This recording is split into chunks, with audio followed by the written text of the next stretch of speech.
berapa tuh ingin, dia bilang begini, saya ingin anak istri saya pintar, rakyat di desa nggak ada miskin lagi, sejahtera. Saya setuju banget kayak gini. Karena apa? Tagline saya di Gatot menata kota, membangun desa. Kota ini sebetulnya dia membawa spread effect ke pembangunan desa. Kenapa terjadi kemiskinan, kemunduran? Karena tidak terjadi spread effect. Yang tadi backwash effect. Kepala daerah itu. Ini satu lagi, misalnya ya Pak Jo ya. Di Indonesia ini ada kebun kelapa sawit nggak punya HGU jutaan hektar. Ini kan mesti dari negara. Kapan presiden bertindak? Bertindaklah sekarang. Bagikan ke rakyat. Pada koperasi. Koperasi. Salahnya sederhana sebetulnya kalau kita mau. Kita ini nggak komitmen dengan ideologi kita sendiri. Tanpa kita sadari, otak kita ini di barat, badan kita di Indonesia. Kalau ada istilah untuk boykot ya, bisa digunakan kekuatan militer. Karena itu jangan pancing militer, intervensi di bidang politik. Caranya Sampai apa? sejauh ini abang lihat ada peluang ke sana?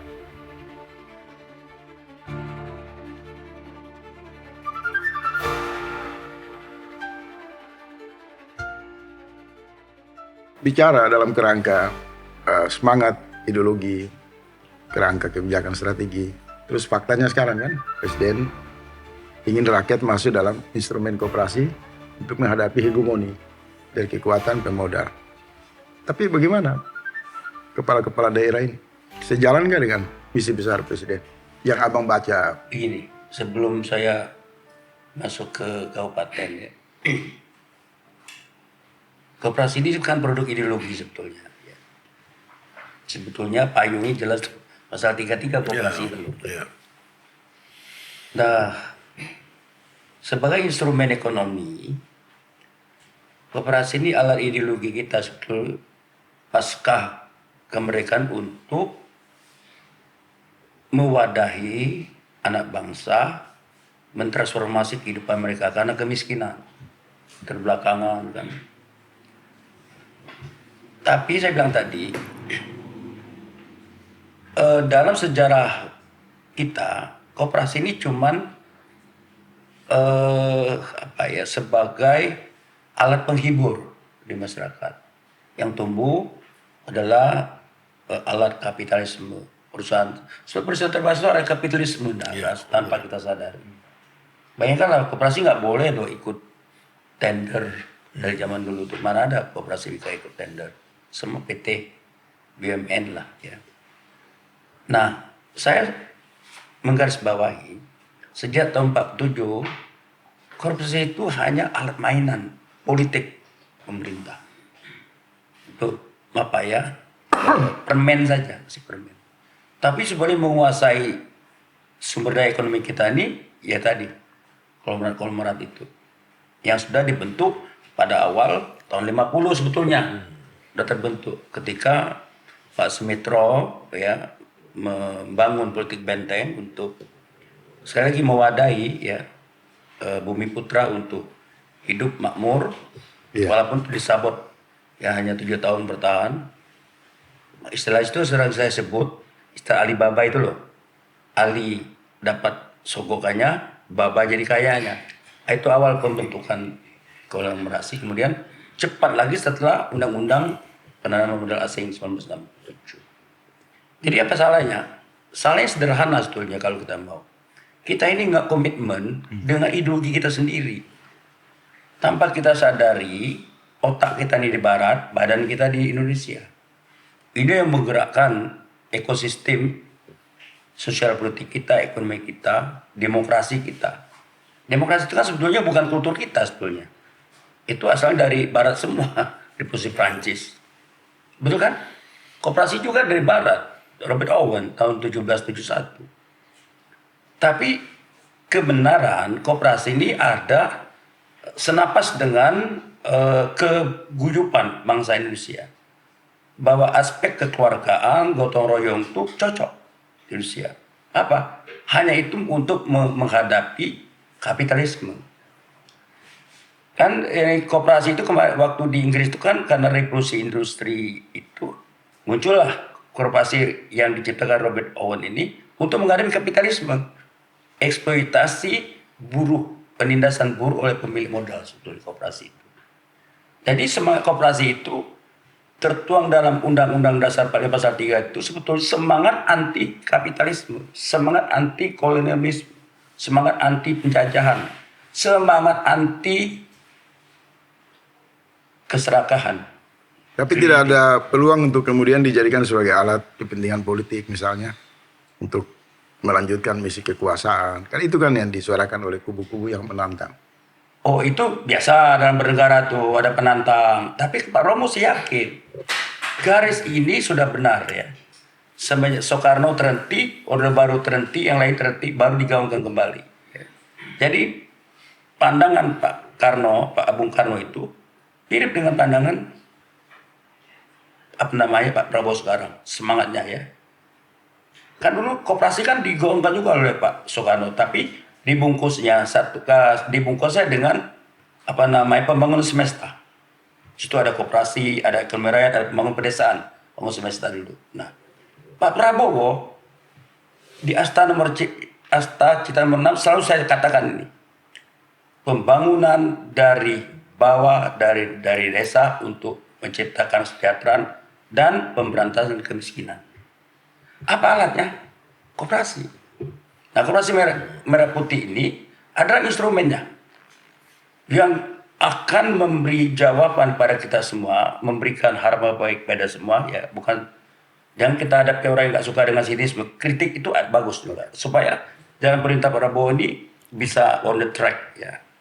Perlu itu kontrol oleh siapa saja supaya ini desa ini betul-betul menjadi sentra pertumbuhan baru. Sama dengan kata Bung Karno. Tiang negara kita ini desa. Dibawa dalam bukunya, di bawah bendera revolusi. Karena dia tiang negara, maka dia katakan di desa itu tempat lumbung pangan pada waktu itu. Tahun 52 dia pidato di UI sebelum PPB berdiri. Dia marah. Kok banyak betul impor beras teman itu. Nah, masih ingat beras siam. Itu impor besar-besaran itu. Bang Karno marah. Maka di pidato, pangan itu katanya hidup mati bangsa Indonesia. Pertanian katanya adalah tulang punggung bangsa Indonesia. Karena itu petani adalah soko guru bangsa Indonesia. Koperasi kan soko guru. Sama dengan instrumen kerakyatan yang ada di daerah itu sama soko guru. Jadi pertanian sama koperasi itu mirip. Jadi ada koperasi, ada semangat kerayaatannya, kerjasamanya, gotong royongnya, inilah yang akan dibangun oleh Pak Prabowo dalam 40-50 tahun terakhir pasca Soekarno. Nah, apa yang kita risaukan? Yang kita risaukan adalah sebetulnya bukan kerisauan. Apa yang perlu kita buat ini supaya mulus? Beri kesempatan rakyat juga memberikan masukan masyarakat. Balik kritik. Untuk memperbaiki manajemen dan lain-lain. Manajemen, sumber daya. Kemarin saya bilang, kita perlu juga yang jago keuangan. Kan mesti ngerti neraca, ya untuk manajernya itu. Cash flow, income statement, begitu bah. Ya. Kalau orang ini nggak kenal seperti ini, gimana kita mengelola koperasi ini secara profesional? Tapi abang bicara ini mengingatkan saya 26 tahun ketemu dengan Pak Adi Sasono juga secara teorinya sama. Tapi hambatan itu selalu dari dalam negara. Jadi saya kira, saya nggak potong ya, saya mau bagi waktu supaya masuk. Nah, selama ini kan negara lepas tangan. Inilah Pak Prabowo menggunakan negara untuk afirmasi bahwa supaya koperasi ini betul-betul menjadi milik rakyat itu. Jadi negara nggak boleh negara yang ikut campur. Itu kapitalisme, neolib. Dia membiarkan pasar bebas, nggak mungkin rakyat bisa bersaing dengan kekuatan ekonomi global, nggak mungkin. Nah karena itu Pak Prabowo menggunakan negara ini untuk konsentrasi distribusi kekuatan ekonomi pada rakyat melalui instrumen koperasi dan lain-lain. Kalau tidak ada campur negara, sudahlah kita nggak akan kemana-mana bangsa ini. Ini oligarki ini sudah luar biasa ya. Sawit, kita hidup miskin sekitar sawit yang mewah. Kita miskin sekitar batu bara yang mewah. Nikel yang mewah. Kalau negara ikut campur, loss kita, nah paradok ekonomi ekonomi Prabowo itu negara kaya, rakyat miskin. Jadi kehadiran Prabowo bukan mengintervensi, kehadiran negara yang digunakan oleh Prabowo untuk memperbaiki keadaan ekonomi ini, saya pikir memang tepat dan kita mesti jadi pendukungnya. Nggak boleh kita nggak boleh kita ragu-ragu. Nah kita lihat 3 tahun ke depan ini efektif nggak jalannya ideologi ini. Kalau saya udah konsepnya ideologi udah oke, konsepnya oke, tinggal kita sedikit mesti partisipasi mengawasi. Swaganda. Nah saya selalu swaganda. Dulu zaman Orde Baru itu ada CSIS, think tank. Abang jangan masih mau nanti mau ini. Abang pegang dulu, tahan dulu.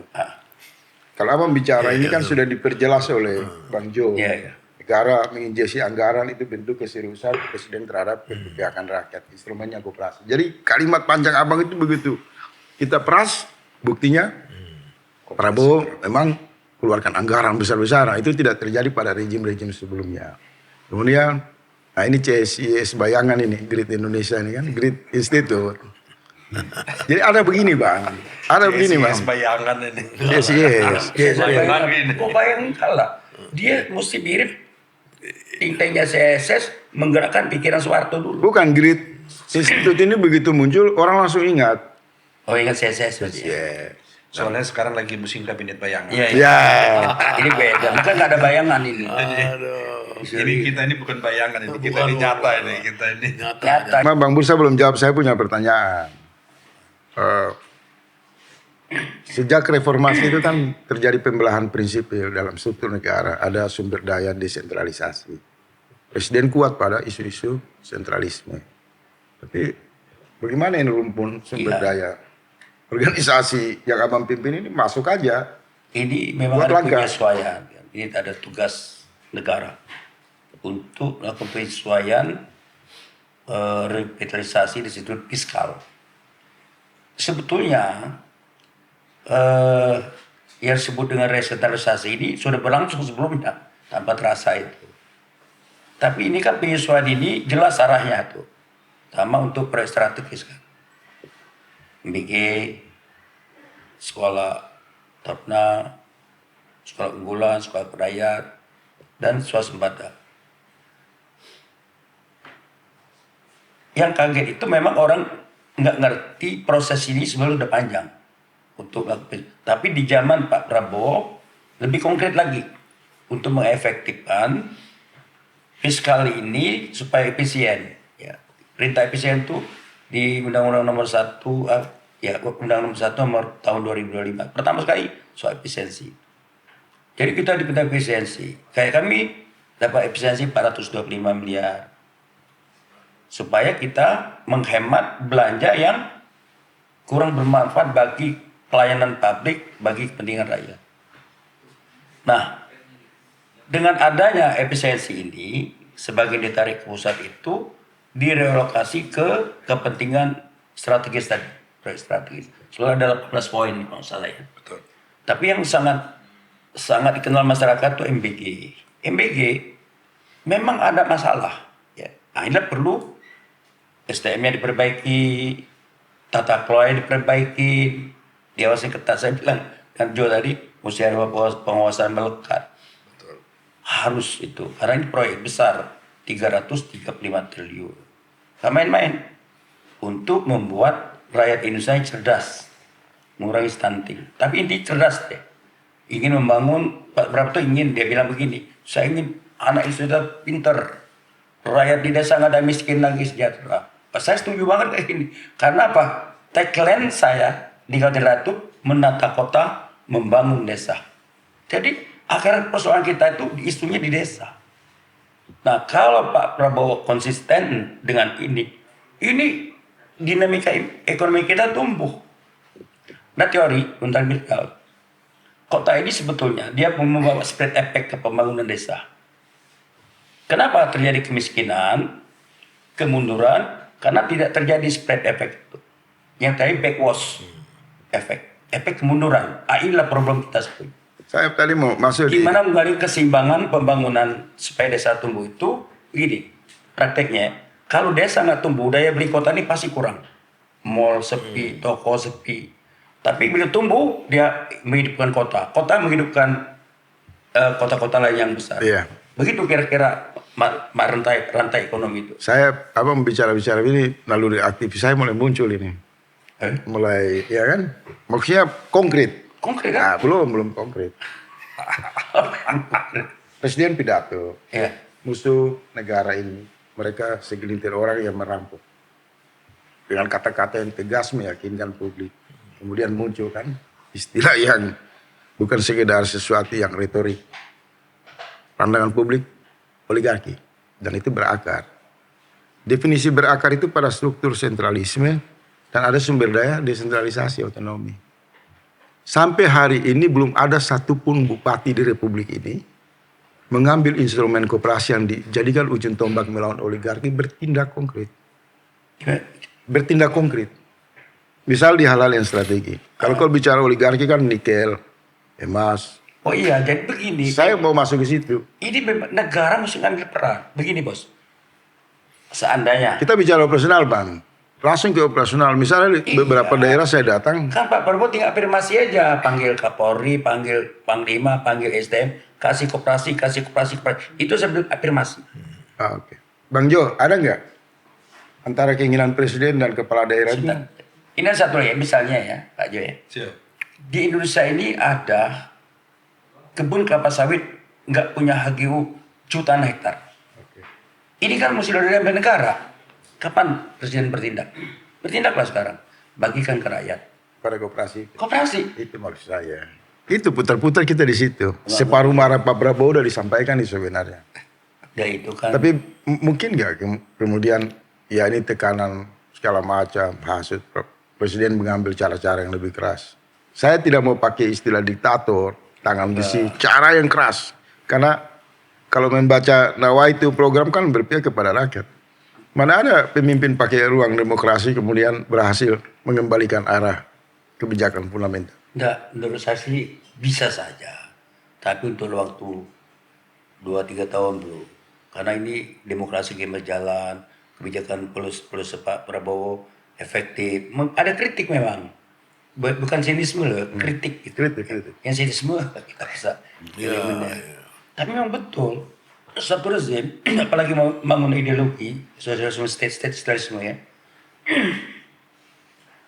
Kekuatan kalau ada istilah untuk boykot ya, bisa digunakan kekuatan militer. Karena itu jangan pancing militer, intervensi di bidang politik. Caranya Sampai sejauh ini abang lihat ada peluang ke sana? nggak ada. HKTI. Pak Prabowo itu percaya dengan demokrasi, maka dia bikin partai politik. Betul. Partai berkembang kan. Cuma bang, Sagale bilang kalau ada yang pancing-pancing terus ini keluar juga nih barang. Mancing-mancing kan maunya bikin presiden. Saya yakin beliau cukup sabar ya, beliau cukup Pak terlatih. Prabowo mesti menggalang konsolidasi sipil ya untuk mengerti jalan revolusinya ini gitu loh. Jangan salah pahami. Jadi harus banyak corong-corong ideologi yang mengakar.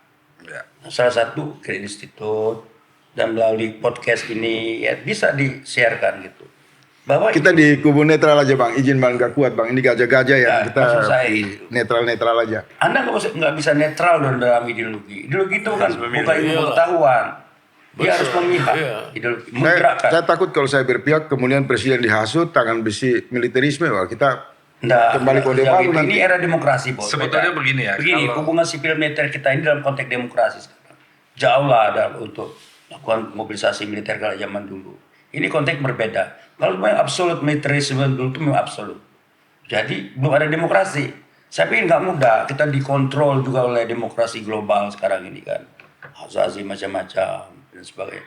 Saya pikir akan efektif dengan cara pendekatan sipilin, ya, dengan kekuatan partai, dengan koalisi, membangun demokrasi. Kan skala 80% di parlemen tuh. Jadi ideologi itu gini bos. Saya kalau bang Ganda bicara itu kita hanyut. Jangan gitu. Karena kalau sudah ideologi itu kan harus Karena ideologi itu harus memihak. sugesti keyakinan di situ kan. Ideologi itu keyakinan, ya. Bukan paradigm, bukan pengetahuan. Jadi mesti memihak. Iya. Kalau you tidak memihak, Anda bukan pengikut Pak Prabowo tidak revolusioner. Wah, bahaya juga nih. Ini langsung Ya. ruang Itu publik ideologi. abang minta saya untuk Pentingnya saya berpihak. ideologi itu menggerakkan, diyakini, dan dipertarungkan. Izinkan saya netral bang. Dan Supaya saya tuh Maaf. sana aja, jangan tersinggung-singgung gitu. Iya bang. Tapi juga